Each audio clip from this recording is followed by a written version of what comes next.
안녕하세요. 마이 닥터 TV 구독, 좋아요, 알림 설정 부탁드리고요. 신년 특집 기획 건강한 다이어트 네 번째 시간입니다.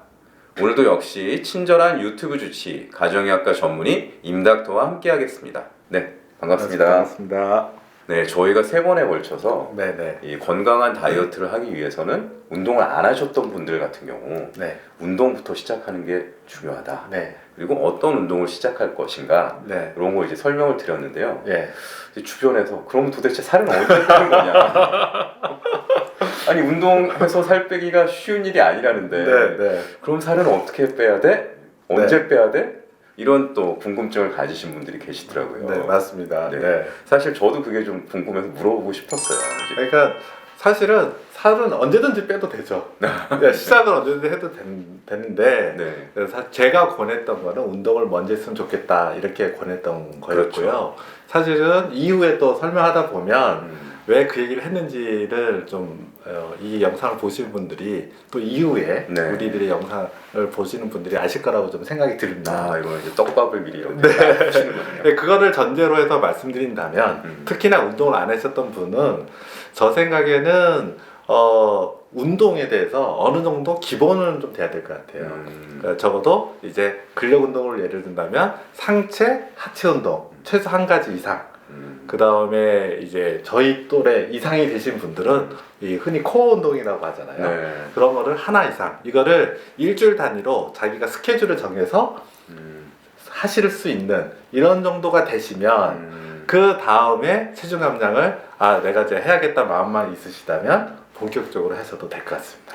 여기서 말하는 체중 감량이라는 게 결국은 네. 좀 식사량을 줄여야 된다 이런 뜻을 담고 있는 건가요? 네, 그러니까 식사량 외에도 다른 여러 가지가 있는데요. 사실은 운동하고 또 그에 걸맞는 식단을 조절하면서 서서히 빠지긴 해요. 근데 이제 속도가 느리죠. 그렇죠. 네, 뭐 가령 뭐 6개월에 한 1, 2kg. 이거는 운동에서도 빠집니다. 그냥 똑같이 먹는데도. 단 폭식하면 안 돼요.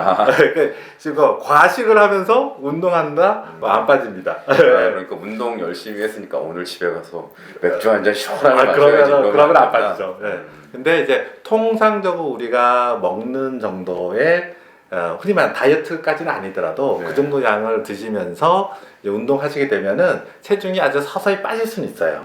그런데 우리가 예를 들면 건 그거잖아요. 그러니까 어느 정도 이제 비만 또는 과체중이신 분이다. 그럼 정상 체중으로 자기가 바꿔야겠다. 네. 그러면 최소 현재 체중의 5% 정도 이상은 다 체중 감량을 해야 된단 말이에요. 네.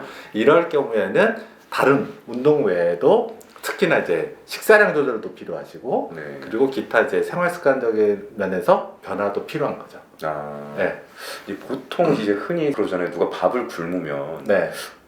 왜 밥 안 먹어? 뭐 다이어트 하는 거야? 뭐 이렇게 네, 물어보잖아요. 그래서 사실 다이어트 하면 네. 뭐 적게 먹기, 뭐 굶기, 네. 뭐 식사량 줄이기 이렇게 생각하는데 네. 그거 외에도 또 영향을 미치는 그냥 그 가장 생활적인 요소가 있나 보죠. 대표적인 것은 수면이에요.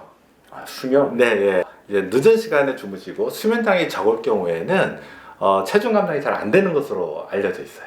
살이 잘 안 빠진다? 네. 오히려 찔 수도 있는 건가요? 그러면? 그러니까 뭐 찌는 이유는 그때쯤 되면 이제 배고프니까 또 먹기도 되고 사실은 이제 뭐냐면 그 수면할 때쯤에 몸에서는 지방을 소비하는 이런 구조로 대사가 이루어져요. 근데 수면이 이제 불규칙해지거나 아니면 늦게 주무시거나 이렇게 되면 몸에서 이제 그 지방이 소모되는 그 대사가 저해되는 거죠. 그러니까 편하게 많이 자면 네. 몸 안에서 이제 지방이 분해가 되는데 그 기간 동안에 이제 몸에서 이제 지방이 소비가 되죠. 네. 그래서 실제로 체중 감량을 본격적으로 하기 위해서 이제 식사량도 조절하시는 분들의 경우에 이제 어느 정도 시간이 되면 느끼십니다. 본인이 잘 주무신 날 다음날 아침에 체중 쟀을 때랑 아침에 이제 체중계 올라갔을 때 네네 그러지 않을 때랑 다르다는 거를 아마 아시게 될 거예요. 네네. 그래서 제일 중요한 생활 습관 중에 하나가 이제 수면인 거고요. 그리고 이제 식사량을 조절하는데 아주 단순하게 생각하면 식사량을 줄이면 당연히 살은 빠지겠죠. 그러겠죠. 아무래도. 체중은 줄겠죠. 들어오는 게 없고 소비는 계속 하니까 문제는 두 가지 문제점이 있잖아요.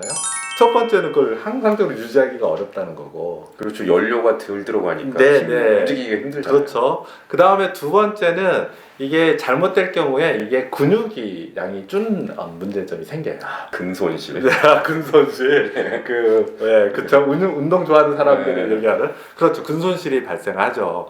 그러면 우리가 건강해지려고 지금 체중도 관리를 해야겠다고 생각하는데 잘못하면 근손실이 생긴다는 거는 그 우리의 목표에 이제 상충되잖아요. 그렇네요. 그래서 말씀드렸지만 체중 감량이라는 거하고 그 다음에 근육량을 유지 또는 키운다는 거하고는 약간 상충되는 부분이 있어요. 그래서 그거를 잘 이제 해결해 나가기 위해서 뭐 어떤 게 좋을 것이냐. 네. 그래서 운동을 먼저 습관화를 드리자 이렇게 지금 말씀을 드린 거고 그 다음에 운동이 습관화되면 그 식이 조절할 때도 관점이 좀 달라지는 게 있어요. 보통 다이어트다 또는 하면은 체중만 보잖아요. 그렇죠, 보통. 그런데 이제 운동을 했잖아요. 네. 그러면은 생각을 본인도 하게 되는 거죠. 애써서 운동하는데 네. 애써서 운동해서 그나마 없는 근육을 조금이라도 키웠단 말이에요. 근데 다이어트 한다고 근육량이 소실되면은 좀 뭔가 본인도 허탈할 거 아닙니까? 그러니까 근손실을 최소화하는 그런 다이어트를 그러니까 식사량 조절을 택할 수밖에 없는 거죠. 자연스럽게. 네네. 그리고 그게 건강한 다이어트다라고 저는 생각하는 거죠. 그럴 것 같아요, 진짜. 네네.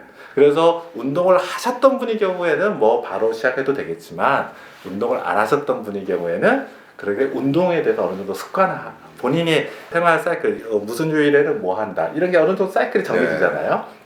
그리고 운동을 좀 하시게 되면 자연스럽게 관심이 되니까 어떻게 운동하면 좋은지도 좀 찾아보기도 되고 근육량을 키우려면 뭐가 중요한지도 찾아보게 되고 그럼 그때쯤 되면 아마도 제가 생각할 때는 단백질을 많이 먹어야 되는데 뭐 닭가슴살을 먹어야 되는데 이런 정도를 이제 아시게 될 거란 말이에요. 이 정도 상태에서 아마 오늘 이야기를 이제 또는 이후에 식사량 조절과 관련된 이야기를 들으시면 훨씬 도움도 되고 이제 그 식사량 조절에 대해서 좀 더 잘 접근할 수 있을 거다 이렇게 생각합니다. 이래서 이제 운동을 전혀 안 하시던 분들 같은 경우는 임 닥터가 운동부터 시작하는 게 좋다 이해가 되네요. 사실 이제 이 체중 감량이나 다이어트를 이제 몸무게 줄이는 거 위주로만 보면 뭐 굶어서 5kg를 빼나 그렇죠. 운동을 열심히 해가지고 이렇게 근육이 생기면서 5kg를 빼나 똑같은 거지만 이 똑같은 5kg를 빼도 그 몸 상태가 다를 거 아니에요. 그리고 이제 그 이유가 또 다르죠. 일단 체중 감량을 성공했는데 그럼 그 이후에 어떻게 건강한 몸을 유지할 거냐. 이 측면에서도 운동이라는 요소가 또 빠질 수가 없기 때문에 그래서 오히려 운동을 습관화하는 게 중요하다는 거죠. 그리고 또 마지막으로 말씀드릴 것은 운동을 하는 과정이 이 흔히 말하는 복부 지방을 줄이는 과정하고도 대사적으로 또 밀접히 연결돼 있어요. 그래서 보다 이제 체중 감량을 효과적으로 하기 위해서 그 다음에 복부 지방을 줄이는 또 목표가 있잖아요. 그걸 달성하기 위해서도 운동을 습관하는 게 중요하다. 알겠습니다. 여러분들 체중 감량 뭐 바로 시작하셔도 되지만 일단은 운동 습관을 기르고 운동이 좋은 토대가 돼야 된다. 이걸 꼭 명심하셨으면 좋겠습니다. 그리고 이제 덧붙이자면 이게 본격적인 식사량을 줄이는 것을 다른 어떤 체중 감량 방법과 같이 할 수도 있고요. 그런데 그 외에도 두 가지 정도는 먼저 할 수 있는 거죠. 충분한 수면을 취한다. 그 다음에 정규 식사 시간 외에 간식을 줄인다. 또는 아예 안 먹는다. 그러니까 본격적인 식사량 조절 전에 할 수 있는 게 이 간식 끊기. 이 두 가지를 먼저 하면서 운동을 하면 현재의 운동량으로 체중에 대해서 어떤 영향을 나한테 미치는구나. 나한테는 어느 정도의 운동량이구나. 이거를 어느 정도 볼 수가 있는 거죠. 그러고 나서 그런 거를 알고 나서 그 다음에 이제 식사량 조절을 통해서 체중량을 본격적으로 하시면 이제 식사량 조절이 체중에 대해서 어떤 영향이 있구나. 운동은 또 어느 정도 영향이 있구나. 그런 거에 대해서 스스로 판단할 수 있기 때문에 좀 더 효율적이고 그 다음에 장기적으로 유지 가능한 체중 관리 방법을 본인만의 방법을 터득할 수 있을 거라고 생각합니다. 오늘 딱 얘기를 들어보니까 한 서너 가지 딱 정리가 되네요. 꾸준한 운동, 네. 충분한 수면, 네. 간식 끊기, 네. 그리고 여기서 정점을 찍을 수 있는 게 식사량 조절. 네. 네, 알겠습니다.